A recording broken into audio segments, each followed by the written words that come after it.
ఏపీలో చాలా మార్పులు. ప్రభుత్వం మారింది, సీఎం మారారు, పాలన తీరు మారింది, పాలించే విధానం మారింది. ఇప్పుడు పాలనా వ్యవస్థలో కూడా మార్పులు మొదలయ్యాయి. సమర్థత అనే ఏకైక అర్హతతో ఇప్పుడు చాలా మార్పులు మనకు కనిపించబోతున్నాయి. ఇందుకీ ఏపీ అడ్మినిస్ట్రేషన్లో జరగబోయే మార్పులేంటి? చంద్రబాబు ఎలాంటి విషయాలపై ఫోకస్ చేస్తున్నారు? నారా చంద్రబాబు నాయుడు నవ్యాంధ్ర నూతన సీఎం. ఆయన పాలన కూడా చాలా నూతనంగా ఉండబోతుందని చెప్పకనే చెప్తున్నారు. పదవీ బాధ్యతలు చేపట్టిన వెంటనే మొదట 5 హామీల అమలుపై ఫోకస్ చేశారు. వాటికి సంబంధించిన ఫైల్స్పై సంతకాలు చేశారు. ఆయన ఎంత వేగంగా సంతకాలు చేశారో ఉన్నతాధికారులు కూడా అంతే వేగంగా పనిచేయాలని ఆదేశాలు వెళ్లిపోయాయి. సో పాలనలో తన మార్కు చూపించడం మొదలు పెట్టేశారని తెలిసిపోతోంది. సీఎంగా ప్రమాణ స్వీకారం తర్వాత చంద్రబాబు తిరుమల వెంకన్నను దర్శించుకున్నారు. అక్కడే ప్రకటించారు, పాలన ప్రక్షాళన మొదలు పెడతానని. చెప్పినట్టుగానే అక్కడి నుంచే ఆయన ప్రక్షాళన మొదలైంది. మొదట తిరుమల తిరుపతి దేవస్థానం ఈవోగా ఉన్న ధర్మారెడ్డిని తప్పించేశారు. ఆయన స్థానంలో శ్యామలరావును నియమించేశారు. సో తనేదైతే చెప్పారో దాన్ని చేసి చూపించారు. మరి అక్కడితో ఆగిందా ఆయన ప్రక్షాళన? లేదు. ఒక్క టీటీడీ మాత్రమే కాదు, రాష్ట్ర ప్రభుత్వంలోని అన్ని శాఖలు విభాగాలపై ఫోకస్ చేశారు. మార్పు అన్ని విభాగాల్లో జరిగే విధంగా సీఎం కసరత్తు మొదలుపెట్టారు. ఐఏఎస్ ఐపీఎస్లతో జరిగిన భేటీలోనే ఆయన కీలక వ్యాఖ్యలు చేశారు. అదేంటో ఓసారి వినండి.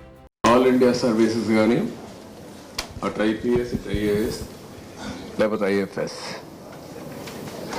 Most respectable services national integrity కోసం కూడా ఒక స్టేట్ ఆఫీసర్స్ కాకుండా డిఫరెంట్ స్టేట్స్ నుంచి అలొకేషన్ ఇస్తారు. అది ఇండిపెండెన్స్ వచ్చినప్పటి నుంచి ఇదే ఆఫీసర్స్ 95లో బ్రహ్మాండంగా ఈరోజు జరిగిన డెవలప్మెంట్ అంతా కంట్రీకి ఒక ఆదర్శంగా చేశారు. కానీ ఈ 5 ఏళ్ళు మాత్రం ఏం చేశారో మీరే ఆత్మవిమర్శ చేసుకోవాలి. I don't want tell all these things now. ఎందుకంటే నేను చూసిన తర్వాత అడ్మినిస్ట్రేషను ఇంత అన్యాయంగా తయారవుతుందని నేను ఎప్పుడు ఊహించలేదు. డెవలప్మెంట్ కూడా నేను చూస్తున్నా, నిన్నటి నుంచి చూస్తున్నా. డిపార్ట్మెంట్స్ అన్నీ కూడా డీఫంక్ట్ అయినాయి. గత ప్రభుత్వ హయాంలో పనిచేసిన వారు సరైన విధానాలు పాటించలేదు. చట్టాన్ని మీరి తమ అధికారాలను ఉపయోగించారు. అప్పటి పాలకుల అడుగులకు మడుగులెత్తారు. ఇవి ఆయన చేసిన వ్యాఖ్యలు. మరి చంద్రబాబు సీఎం, ఆయన వ్యాఖ్యలు చేసి ఊరుకోరు కదా. ఇప్పుడు అన్ని విభాగాల్లో మార్పులు చేర్పులకు కసరత్తు ప్రారంభించారు. సీఎంఓ, సీఎస్, డీజీపీలతో భేటీ అయ్యారు. వైసీపీతో అంటకాగిన వారిని, జగన్కు ఏజెంట్లుగా పనిచేసిన వారిని, ఇలా అందరినీ చిట్టా తీస్తున్నారు.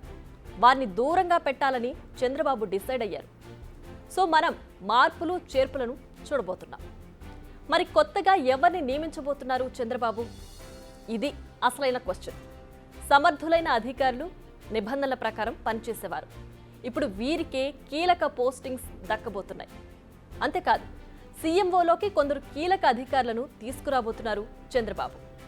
ఐఏఎస్లు రాజమౌళి, కార్తికేయ మిశ్రాను ఏపీకి రప్పించేందుకు ప్రయత్నాలు మొదలయ్యాయి. ఏపీకి చెందిన ఏవి Rajamouli 2003 batch Uttar Pradesh cadre IAS officer.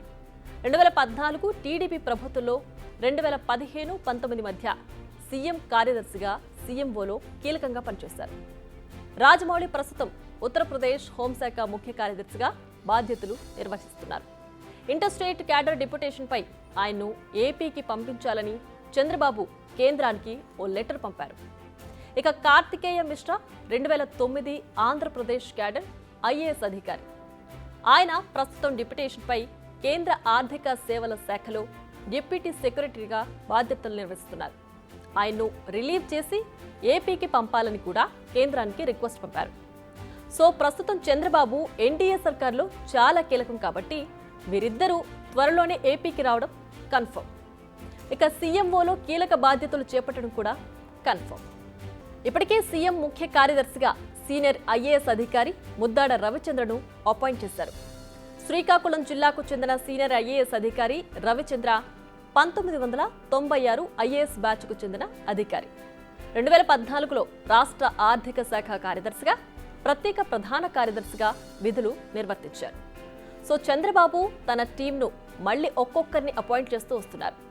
త్వరలో అన్ని విభాగాల అధికారులు కూడా మారిపోనున్నారు. ఇది అధికారుల విషయం. ఇక పాలనాపరమైన నిర్ణయాల విషయానికి వస్తే పోలవరం ప్రాజెక్టు, అమరావతి డెవలప్మెంట్ పై స్పెషల్ ఫోకస్ పెట్టారు చంద్రబాబు.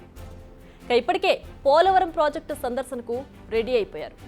ఇక అమరావతి విషయానికి వస్తే గతంలో సిఆర్డీఏలో పనిచేసిన అధికారులను పిలిపించుకుంటున్నారు. అమరావతి డెవలప్మెంట్ కార్పొరేషన్ ఎండీగా పనిచేసిన పార్థసారథితో చర్చించారు. నిజానికి ఆయన రిటైర్డ్ అయ్యారు. బట్ ఆయనకు ప్రత్యేక బాధ్యతలను అప్పగించే అవకాశం కనిపిస్తోంది. ఇక ఓవరాల్గా పాలన, ప్రక్షాళన అన్న పదాలకు పూర్తి స్థాయిలో చంద్రబాబు న్యాయం చేస్తున్నట్లు కనిపిస్తోంది. బిగ్ టీవీ అవుట్లుక్ కథనాలు నచ్చితే వెంటనే బిగ్ టీవీ ఛానల్ ను సబ్స్క్రైబ్ చేయండి.